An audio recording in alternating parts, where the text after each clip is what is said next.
হলদিয়ায় প্রচারে গদ্দার তোপ মমতার, বিজেপির বিরুদ্ধে শিল্পাঞ্চলে তোলাবাজির অভিযোগ।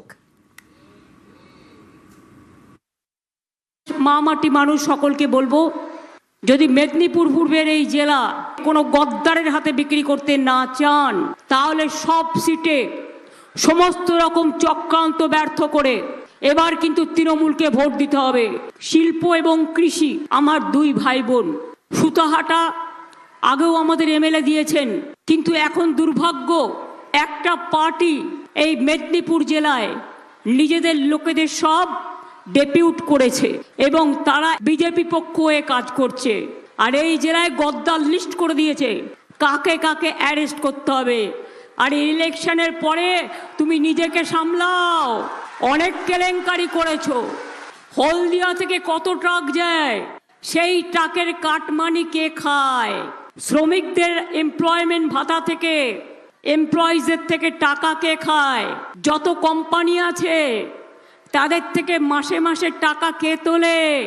সব জেনে রেখে দিন, একজনই তোলে এবং সেই টাকা অর্ধেক নিজে নেয়, বাদবাকিটা দেয় বাইরের নেতাকে। আমার কাছে এগুলো অজানা নয়। বিজেপির বিরুদ্ধে চার্জশিটের হুঁশিয়ারি মমতা বন্দ্যোপাধ্যায়। এই হলদিয়া বন্দরে ড্রেজিং করে না, এখান থেকে যে কার্গো আসে তার থেকেও কাটমানি যায়। তৃণমূলের বিরুদ্ধে চার্জশিট দিচ্ছ, তোমাদের বিজেপি সরকারের বিরুদ্ধে আমি চার্জশিট দিচ্ছি। কত টাকা হলদিয়া থেকে যায় এটা একটা তদন্ত হোক। তৃণমূলের লোকেরা শুধু গ্রেপ্তার হবে, আমি হলদিয়ার সমস্ত ইন্ডাস্ট্রি সতর্কভাবে লক্ষ্য রাখি যাতে কেউ কোনো অন্যায় করতে না পারে। কিন্তু এরা ক্ষমতায় আছে বলে টাকা তোলে, এদের টাকা তোলাও বন্ধ করে দেবো একদিন। শ্রমিকদের টাকা তুমি নেবে কেন? কত কষ্ট করে শ্রমিকরা তারা নিজেরা ইনকাম করে, কেন তুমি ইন্ডাস্ট্রির টাকা নেবে? কেন ট্রাকের প্রত্যেকটা ট্রাকের টাকা নেবে ভাই?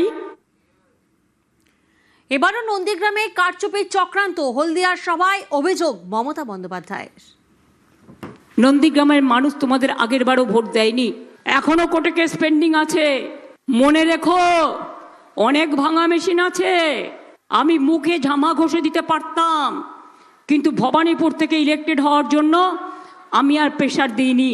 আগের বারও নন্দীগ্রামে এইভাবে লুট করেছো, রাতের বেলায় জেতার পরেও লোডশেডিং করে ইভিএম মেশিন লুট করেছো, কাউন্টিং লুট করেছো।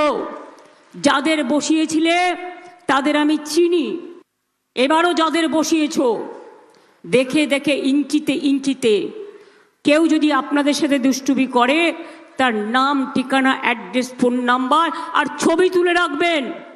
যে যেখানেই আছে না কেন ভারতবর্ষের যে প্রান্তেই থাকুক, কাউন্টিংয়ের পরে তো ক্ষীরের নাড়ু পাঠাতে হবে না, জগন্নাথ ধামের প্যারা তো পাঠাতে হবে। ছেড়ে কথা বলবো না। ফের অনুপ্রবেশ ইস্যুতে শান শাহের, শুধু ক্ষমতা দখলই লক্ষ্য নয় বলে মন্তব্য। অনুপ্রবেশ মুক্ত বাংলা গড়ার ডাক।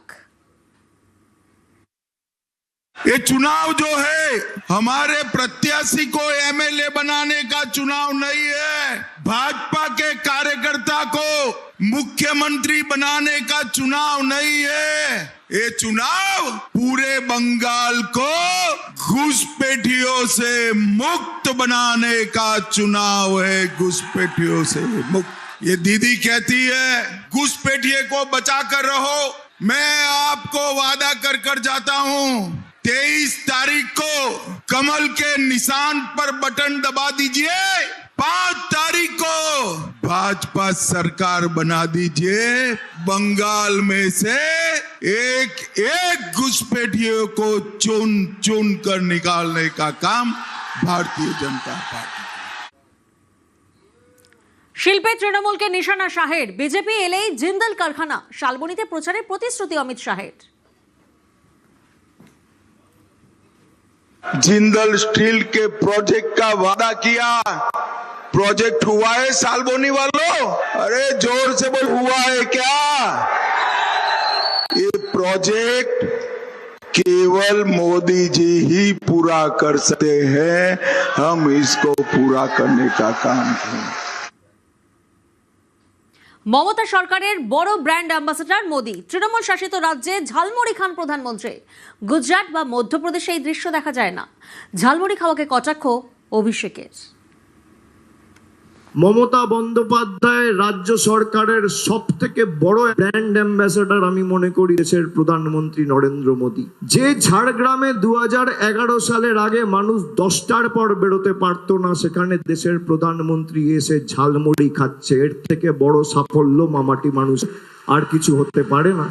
যে দার্জিলিং এ কোনোদিন কোনো মুখ্যমন্ত্রী 92-91 এর পর পা রাখেনি, একদিকে সেখানে অমিত শাহ সভা করছে, সোশ্যাল মিডিয়ায় দেখছি নরেন্দ্র মোদী দেশের প্রধানমন্ত্রী হেমন্ত সোরেনকে 1 ঘন্টা আটকে রেখে ঝাড়গ্রামে দাঁড়িয়ে ঝালমুড়ি খাচ্ছেন।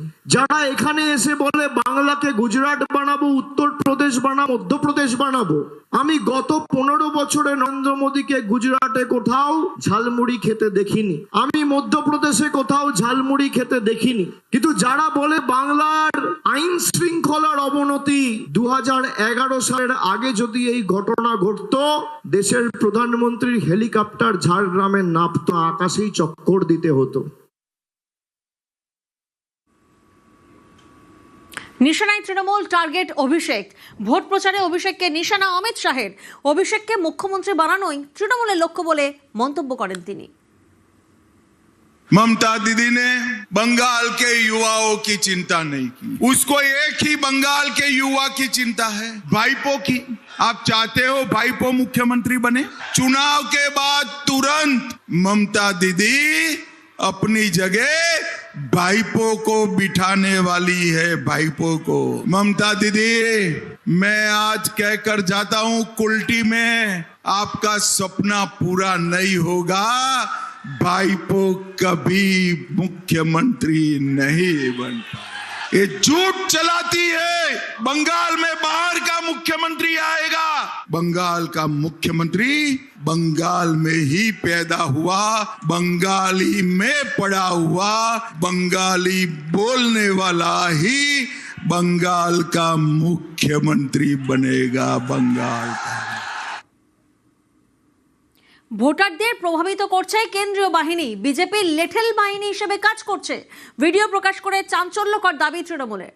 পাল্টা কটাক্ষ করেছে বিজেপি। চরম পক্ষপাত দুষ্ট কাজ করছে, বিজেপির লেঠেল বাহিনীর কাজ করছে।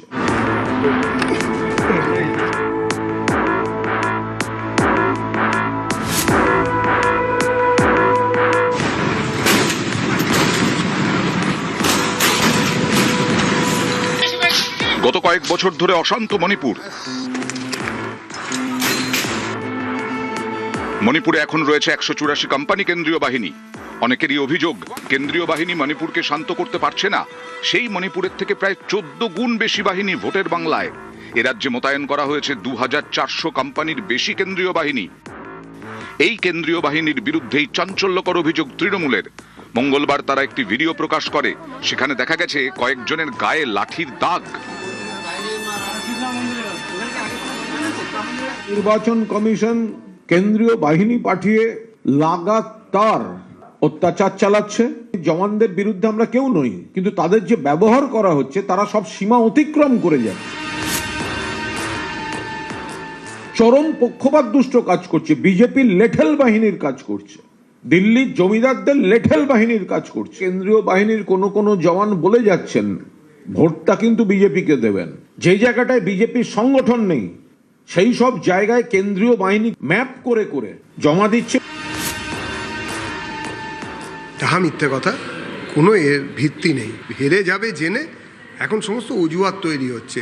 আমরা হেরে গেলাম গো, আসলে কেন্দ্রীয় বাহিনী আমাদের ওপরে অত্যাচার করেছিল গো, আরও কিসব গো। সব বাজে কথা বলে কি মানুষকে আর কত বোকা বানাবেন? 26-এর নির্বাচনে আর ফিরে আসা হবে না গো। নিউজ 18 বাংলা।